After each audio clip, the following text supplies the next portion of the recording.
Hi friends, welcome back to my channel. ఏంటే ఇప్పుడు నీ సొమ్ము మేము దోచుకున్నానంటావా? ఎవరు ఎవరిని ఎంత దోచుకున్నారో లెక్కలేసుకుంటూ కూర్చునేంత ఓపిక నాకు లేదత్తయ్య. ఈ ఇంట్లో ఏం జరిగిందో అందరికీ తెలుసు. మేమే మూసుకున్నాము. అంటే మేము మూసుకోవాలా అని రోహిణి మరియు మనోజ్ అడుగుతుంటే తెరుచుకుంటే తెరుచుకోండి, కాసేపట్లో మా ఆయన వస్తారు, ఎవరు ఏం మాట్లాడతారో ఆయన ముందు మాట్లాడండి. తమ్ముడు ఎదురుగా లేనప్పుడు తమ్ముడు భార్యతో ఎలా మాట్లాడాలో కూడా తెలియనంత విజ్ఞానం కూడా మీకు నేర్పాల్సిన అవసరం నాకు లేదు అని మీనా అంటుంటే, మనోజ్ నువ్వు మీనా అని అనొద్దు, నువ్వు మాట పడద్దు, వాళ్ళ డబ్బులు వాళ్ళకు పాడేసి అప్పుడు మాట్లాడదాం. ఏంటి పాడేస్తావా? ఎవరు ఎవరికి భిక్ష వేస్తున్నారు? గుడి ముందు అడుక్కునే అంత దరిద్రంలో ఇక్కడెవ్వరూ బతకడం లేదు అని మీనా అంటుంది రోహిణిని.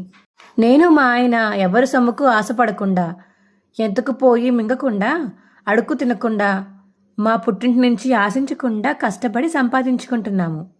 అయినా నా డ్యూటీ నేను చేశాను. అందరి కోసం అందరికీ ఇష్టమైన పూరీలు చేసి అక్కడ టేబుల్ మీద పెట్టాను. వచ్చిన వాళ్లకు నచ్చిన వాళ్లకు పెట్టడానికి నాకేమీ అభ్యంతరం లేదు. ఆ తర్వాత ఎవరిష్టం వాళ్ళది అని మీనా అనేసి అక్కడి నుంచి వెళ్ళిపోతుంది. ఏంటి రోహిణి, మనం కూడా ప్రతి నెల 5వ తారీఖున ఇంటి కోసం ఖర్చులకి డబ్బులు ఇస్తున్నాం కదా, మనకి ఇంట్లో తినే హక్కు ఉంది. ఆవిడేదో మన పుట్టింటి పూరీలు తెచ్చి మన ఇంట్లో పెట్టినట్టు వద్దంటావేంటి అని మనోజ్ అంటుంటే, మన ఇంట్లో తినడం మన జన్మ హక్కు. దా సరే ఆగు మనోజ్, ఇదంతా తమరి ముట్టించిన బంతే.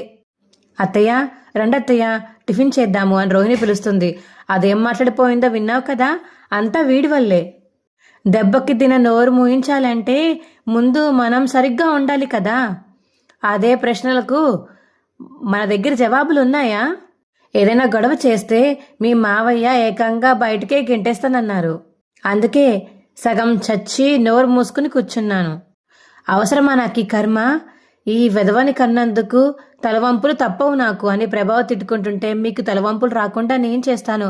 వాళ్ళ డబ్బులు వాళ్ళకి ఎలాగైనా తెచ్చిస్తాను అత్తయ్య, సరేనా? ఇంకొకరి కోసం ఈ ఇంట్లో మీరు పస్తులు ఉండాల్సిన అవసరం లేదు. ఈ ఇంటి యజమాని మీరు. అనే హక్కు ఉంది, తినే హక్కు ఉంది.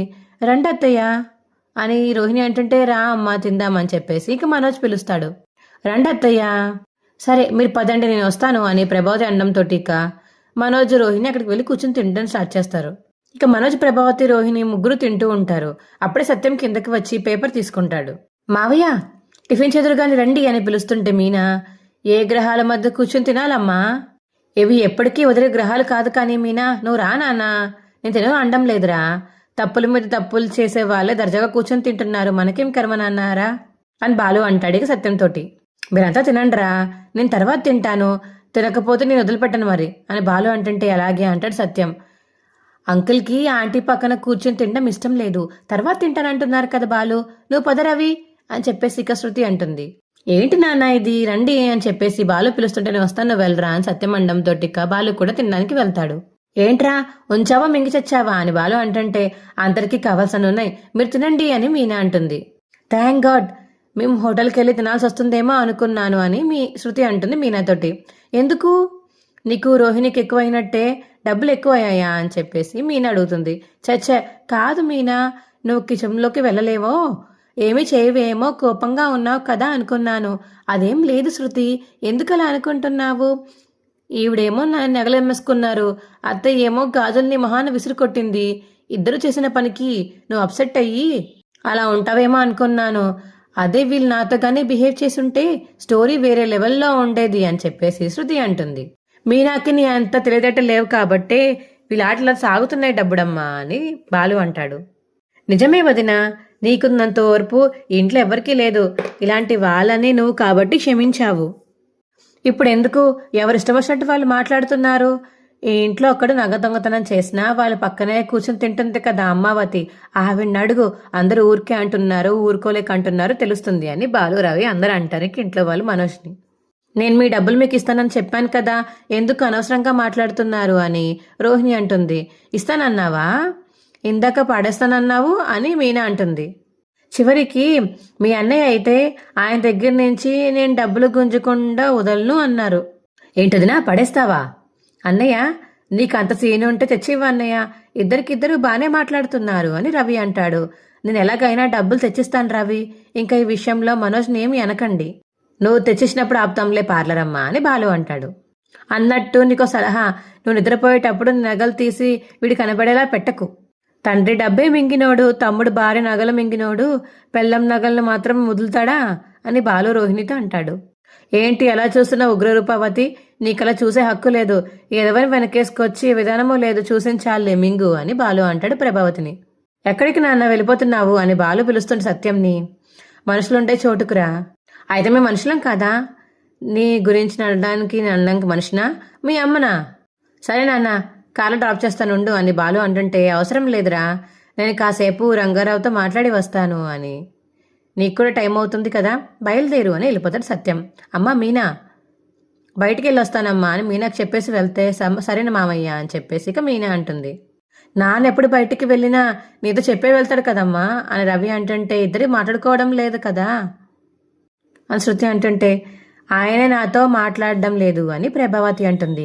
సంతోషించండి, అంకుల్ కాబట్టి మాట్లాడకుండా ఊరుకున్నారు. వేరే వాళ్ళైతే సూట్ కేసు నెత్తిమీద పెట్టి పుట్టింటికి పంపించేవాళ్ళు అని శృతి అంటుంది. నువ్వెందుకు దీన్ని పెద్ద చేస్తున్నావు శృతి అని రోహిణి అంటుంటే, నువ్వెందుకు దీన్ని చిన్న విషయంగా చూస్తున్నావు రోహిణి, ఇట్స్ ఎ క్రైమ్ అని శృతి అంటుంది. తినమ్మాయే, అక్కర్లేదురా, 1/2 డజన్ తిన్నాక అక్కర్లేదనే అంటుంది అని బాలు అంటాడు ప్రభావతి తినకుండా లెగిస్తే. అత్తయ్య, మీరు టిఫిన్ పూర్తి చేసి వెళ్ళండి అత్తయ్య అని మీనా అంటుంటే, అవసరం లేదు, పెళ్ళ మొగుడు కలిసి మా ఇంట్లో పెట్టిన చిచ్చు చాలు, మీరిద్దరు కూర్చుని సంతోషంగా తినండి అని ప్రభావతి అంటుంది. మీనా నువ్వు పెట్టు అని ఇక బాలు అంటాడు. మీనా, నీకు అవన్నీ అవసరమా? అది కాదండి, పాపం అత్తయ్య తినకుండా వెళ్తున్నారు కదా, దానికి నువ్వేం చేస్తావు? వీడి నగలు మిగిలినట్లేదు, మా నాన్న మా అమ్మతో మాట్లాడడం తెలుసు కూడా, పందులా కూర్చొని తింటున్నాడు చూడు, వాడికే బాధ లేదు అని చెప్పేసి బాలు అంటాడు. మనోజ్ రా, అప్పుడేనా, ఇంకా 4-5 పూరులు తినొస్తాను అని చెప్పేసి మనోజ్ రోహిణితో అంటుంటే, నీకు సిగ్గు శరం ఉంటే నాతో రా, లేదంటే కూర్చుని తిను అని చెప్పేసి రోహిణి అంటుంది. మీరే బాగా తినండి, అలాగే ఆవిడకి 1/2 డజను, నువ్వు 1 డజను మింగేసి మీరే బాగా తినండి అని ఏడుస్తున్నారు, పోరా, నీ భార్యకున్న పౌరుషం కూడా లేదు నీకు, ఎలా అని చెప్పేసి ఇక బాలు అంటాడు. నువ్వు రా మనోజ్ అని చెప్పేసి మనోజ్ని తీసుకువెళ్ళిపోతుంది రోహిణి. నా కడుపు మంట తగ్గింది, నేను వెళ్తున్నాను అని బాలు కూడా వెళ్ళిపోతాడు ఇంక తినేసి. శృతి, నేను వెళ్ళి బయట తుడుస్తూ ఉంటాను, నువ్వు రా అని ఇక రవి కూడా బయటకు వెళ్తాడు. పూరి కూర చాలా బాగున్నాయి వదిన, వెళ్ళొస్తాను అని మీనాకు చెప్పి వెళ్ళిపోతాడు. శృతి, నేను వెళ్తున్నాను మీనా, ఒక్క నిమిషం శృతి. ఏంటి మీనా? ఈ ఇంట్లో నగలు మాయయ్యాయి, ఎవరు తీశారో, ఎవరు అమ్మేశారో అంతా బయటపడింది, కానీ ఈ విషయం మీ ఇంట్లో మాత్రం చెప్పదు శృతి. ఎందుకు చెప్పకూడదు? అత్తారింటి గుట్టు గడప దాటకూడదు, పుట్టింటికి చేరవేయకూడదు, అది మనకి అత్తమావయ్యకు గౌరవం కాదు అని మీనా అంటుంటే, కట్టుకున్న పదవిలో కూడా పోతుంది అని మీనా అంటుంది. ఇందులో ఇంత మీనింగ్ ఉందా? చిన్నవాళ్ళు చేసినా పెద్దవాళ్ళు చేసినా తప్పు తప్పే కదా, 10 మందికి తెలిస్తే ఇంకోసారి చేయడానికి భయపడతారు కదా అని శృతి అంటుంది. ఇప్పుడు రోహిణి వలన జైలుకి వెళ్ళారు, వాళ్ళ నాన్న నగలు అమ్ముకున్నారు వాళ్ళ అయినా రోహిణి మాత్రం చాలా పొగరుగా మాట్లాడుతుంది. నువ్వేమో అసలు ఎవరికి చెప్పొద్దు అంటున్నావు. ఏ కాలంలో ఉన్నావు మీనా? ఏ కాలంలో అయినా శృతి, అత్తింటి గౌరవం పుట్టింట్లో, పుట్టింటి గౌరవం అత్తింట్లో పోగొట్టకూడదు శృతి. జీవితాంతం మనం ఉండే ఇల్లిది, ఈ ఇంటి పరువు పోతే నీ భర్త పరువు పోయినట్టే అని గుర్తుపెట్టుకో శృతి. నాకైతే వీళ్ళ మీద చాలా కోపం ఉంది, అయినా వద్దో చెప్పావు కాబట్టి. నేను అంత మంచిరిటీ వాళ్ళకి ఎప్పుడొస్తుందో ఏంటో, నీ మాట నేను వింటున్నాను, వెళ్ళొస్తాను మీనా అని వెళ్ళిపోతుంది ఇక శృతి. ఇదంతా శృతి దగ్గర మంచి పేరు సంపాదించుకోవాలనే కదా దీని ఎద్దులు, ఎవరికి తెలియదు అని చెప్పేసి ఇంక అక్కడి నుంచి ప్రభావతి వినేసి పైకి వెళ్ళిపోతుంది మనసులో అనుకున్న మాటలన్నీ. ఇక మనోజ్ షోరూంలో అలా డల్గా కూర్చుంటే, ఏంటి మనోజ్, ఏమైంది అలా ఉన్నావు అని వచ్చి రోహిణి అడుగుతుంది. డల్గా ఉన్నావేంటి? నా వల్లే కదా, మా అమ్మతో మా నాన్న మాట్లాడలేదు. పాపం అమ్మ నాకు హెల్ప్ చేయాలనుకుని చిక్కుల్లో పడి నాన్నతో తిట్లు తింటుంది. ఈ విషయం నీకు ముందు తెలీదా మనోజ్? నాతో ఒక్క మాట చెప్పుంటే ఈ సమస్య ఇక్కడ దాకా వచ్చేది కాదు కదా. చెప్పాలనుకున్నాను రోహిణి, కానీ మళ్ళీ నువ్వెక్కడ తప్పుగా అర్థం చేసుకుంటావేమోనని చెప్పలేకపోయాను. చూడు మనోజ్, నా దగ్గర ఏది దాచొద్దని నీకు ఎప్పుడో చెప్పాను, నువ్వు మళ్ళీ అదే పొరపాటు చేస్తున్నావు. అవును, నువ్వు ఆ డబ్బులు ఇచ్చేస్తానని ఎందుకు చెప్పావు రోహిణి? అయినా నువ్వైనా ఎక్కడి నుంచి తెచ్చిస్తావు? ఎలాగైనా మనం ఇవ్వాల్సిందే కదా మనోజ్. చూసావు కదా బాలు ఇప్పటికే నిన్ను ఆ డబ్బుల గురించి ఎంత హీనంగా మాట్లాడుతున్నాడో. మనం ఇప్పుడు ఇవ్వకపోతే మనకు ఆ ఇంట్లో విలువే ఉండదు అని రోహిణి అంటుంది. సారీ రోహిణి, నా వల్ల నీకు ఇంట్లో గౌరవం తగ్గిపోతుంది. నాకే ఎందుకు ఇలా జరుగుతుందో అర్థం కావట్లేదు. మనోజ్, ప్రతిదానికి ఇలా సారీ చెప్పడం మానుకో. ఇప్పుడు ఈ సమస్యకి పరిష్కారం ఏంటో ఆలోచించు. మనం ఏదో ఒకటి చేసి ఆ మీనా డబ్బులు తిరిగించేయాలి. ఇద్దరు మాట్లాడుకుంటే పోలీసులు వస్తున్నారేంటి అని చెప్పేసి మనోజ్ అంటాడు. ఇక కానిస్టేబుల్ మరి ఒక మనిషిని తీసుకుని పోలీసులు అయితే ఆఫీస్కి వస్తారు. మీ షాప్లో దొంగతనం జరిగిందని కంప్లైంట్ ఇచ్చారు కదండి. అవును సార్, నా వస్తువులన్నీ దొరికాయా? లేదు, ఎంక్వైరీ చేస్తున్నాము. కాకపోతే మీ దగ్గర పోయిన వస్తువుల్లో ఇతను కొన్ని వస్తువులు కొన్నాడని తెలిసింది. ఏమయ్యా, నీకన్నా జ్ఞానం లేదా? ఇలా దొంగతనం చేసిన వస్తువులు మీరు ఎలా కొంటారు? అవి దొంగతనం చేసిన వస్తువులని నాకెలా తెలుస్తాయండి? తక్కువ రేటుకి వస్తున్నాయి, అమ్మారు, కొన్నాను అని చెప్పేసి ఆ పోలీస్ తీసుకొచ్చిన మనిషి అంటాడు. మీరే జాగ్రత్తగా ఉండాల్సింది పోయి నన్ను అంటారేంటి? తక్కువ రేటుకి వచ్చేస్తే ఎక్కడి నుంచి వచ్చాయో ఎలా వచ్చాయో ఆలోచించదా? మనోజ్ గారు, ఒక్క నిమిషం అండి. ఇతను వచ్చింది మీతో గొడవ పడ్డానికి కాదు, అతను కొన్న వస్తువులు మీకు తిరిగిద్దామని. సారీ అండి, ఏదో వస్తువులు పోయిన బాధలో కొంచెం కోపంగా మాట్లాడానని మనోజ్ అంటుంటే పర్వాలేదులేండి అని మనిషి అంటాడు. థ్యాంక్స్ అని మనోజ్ అంటాడు. ఇతను ఆ వస్తువులు ఎంత కొన్నాడో ఆ అమౌంట్ మీరు ఇతనికి ఇచ్చేస్తే అతను ఆ వస్తువులు మీకు తిరిగి ఇచ్చేస్తాడు. మా వస్తువులకి మేమే డబ్బులు తిరిగి ఇవ్వాలా? మరి అతను అయితే డబ్బులు పెట్టి కొన్నాడు కదండి, అతని డబ్బులు అతనికి వస్తేనే ఆ వస్తువులు మీకు ఇచ్చేస్తాడు అని పోలీసు అంటుంటే అదలా కుదురుతుందండి? మరి నాకు ఫ్రీగా రాలేదు కదండి. చూడండి మనోజ్ గారు, అతను ఎలాగో మీరు రేట్ అమ్మినట్టుగానే తక్కువ రేటుకే కొనుంటారు. ఆ డబ్బులేదో మీరు ఇచ్చేసి ఆ వస్తువులు మీరు తీసేసుకోండి, ఓ పని అయిపోతుంది. చూడండి, మీకు ఈ విధంగానైనా సహాయం చేద్దామని ఇతన్ని తీసుకువచ్చాను. మీరే ఏదో ఒక నిర్ణయంకి రావాలి. ఏం చేద్దాం రోహిణి? మీరేం కొన్నారండి? Sofa set, double cot bed, dressing table 3 కలిపి 1,00,000 రూపాయలకు కొన్నాను. సరే అండి, ఆ డబ్బు మీకు ఇచ్చి మా వస్తువులు మేము తీసుకుంటాము అని రోహిణి అంటుంటే, ఏంటి రోహిణి అలా ఎందుకలా చెప్పావు? పర్లేదులే మనోజ్, నువ్వు ఆగు, నేను చెప్తాను. ఆయన అడుగుతున్నప్పుడు 1,00,000 రూపాయలు నేను ఇస్తాను. ఏవయ్యా, నువ్వు వసూలు తీసుకొచ్చి వీళ్ళు ఇచ్చేసి డబ్బులు తీసుకెళ్ళాను పోలీస్ అతను చెప్తుంటే అలాగేనండి అంటాడు. మీరు పోలీస్ స్టేషన్కి వచ్చి ఇంకా ఏమేమి రావాలో అవన్నీ స్టేట్మెంట్లో చెరుపు చేసి ఇవ్వండి. సరే సార్, పదా అని చెప్పేసి పోలీసు వెళ్ళిపోతారు అక్కడి నుంచి. ఏంటి రోహిణి, 1,00,000 రూపాయలు ఇస్తానని ఒప్పుకున్నావు, వాడు డబ్బులు ఎక్కడి నుంచి తెస్తావు? మనకి కల్పన ఇచ్చిన డబ్బులు ఉన్నాయి కదా, దాంట్లో నుంచి 1,00,000 తీసి ఇతనికి ఇచ్చి 2,00,000 బాలుకి ఇద్దాము.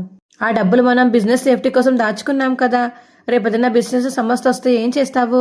అప్పుడు చూసుకుందాంలే మనోజ్, ఇప్పటికైతే ఈ సమస్య నుంచి బయటపడాలి. ఏమో రోహిణి, నువ్వేం ఆలోచిస్తున్నావో నాకు అసలేమీ అర్థం కావట్లేదు. సమస్యను నెత్తి మీద పెట్టుకుని బాధపడడం కంటే సమస్య నుంచి బయటపడి ప్రశాంతంగా ఉండడం బెటర్ కదా మనోజ్. టెన్షన్ పడకు, అన్నీ సెట్ అయిపోతాయి. నేను వెళ్తున్నాను, బాయ్ అని రోహిణి వెళ్ళిపోతుంది. ఇక ఇంట్లో సత్యం అప్పుడు ఇంటికి వచ్చి ఏదో బుక్స్ తీసుకుని దాని దుమ్ము దులుపుతాడు. ఇంకా దగ్గు వస్తూ ఉంటుంది సత్యంకి. అప్పుడే ప్రభావతి కిందకి వస్తుంటే చూసి ఇక అయ్యయ్యో వీనికి దగ్గు వస్తుందా అని మనసులో అనుకుని అప్పుడే వెనకాతల బాలు మీనా కూడా వస్తారు.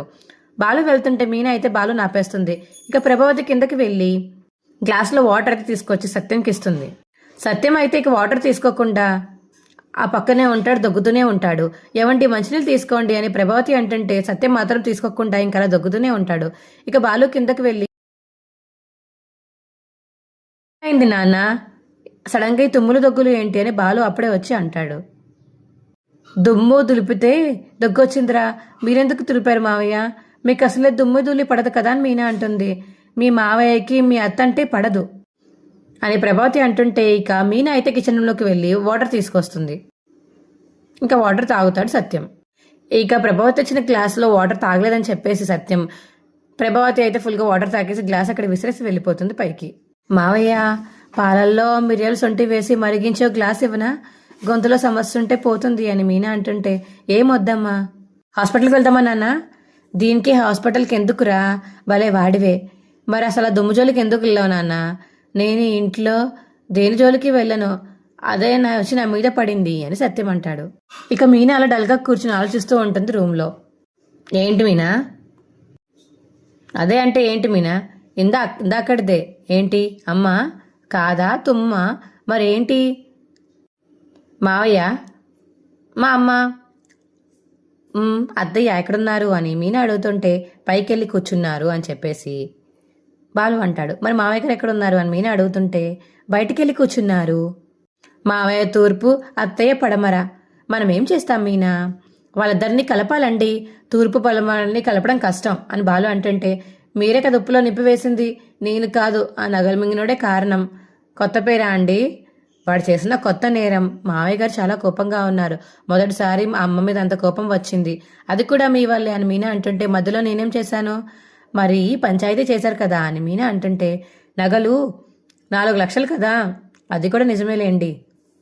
నిజమే మీనా, మా అమ్మని చూస్తే చాలేస్తుంది, మామయ్యని చూస్తే భయం వేస్తుందని మీనా అంటుంది. నగలు మింగినోడు వల్ల మా అమ్మ ఇరుక్కుపోయింది అని బాలు అంటుంటే ఇప్పుడు ఏం చేద్దామండి, మనమేం చేస్తాం మీనా, మనమే చేయాలి కదండి. డబుల్ సైడ్ గమ్ పెట్టినా విరిగిపోయి మనసులు అతకవు, అతకని ముతక సామర్థ్యాలు వద్దండి. కానీ మా నాన్న అలా ఉండడమే కరెక్ట్ మీనా, అంత కఠినంగా ఉండడం కరెక్టా అండి? అవును, లేదంటే మా అమ్మ ఇలాగే చేస్తుంది. నాకు అర్థమైంది.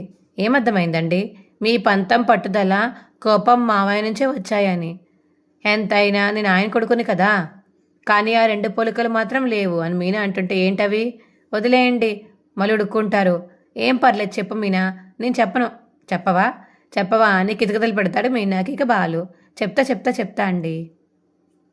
1 మీకు బాగా ఇష్టమైంది మందా అని బాలు అంటుంటే అవును అని మీనా అంటుంది. ఇంకోటి మీకు నోటి అని చెప్పేసి మీనా అంటుంటే ఇక మీనా నోరు మూసేస్తాడు బాలు. అర్థమైందిలే అని చెప్పేసి బాలు అంటుంటే మీనా నవ్వుతుంది. ఇక నెక్స్ట్ వచ్చే ప్రమోలో అయితే బాలు ఇంట్లో ఉన్నాడా అని మీనాని పిలుస్తుంది రోహిణి. ఎందుకు అని మీనా అడుగుతుంటే పని ఉంది పిలుస్తావా అని రోహిణి అడుగుతుంది. ఏవండి అని ఇక మీనా అయితే పిలుస్తుంది బాలుని.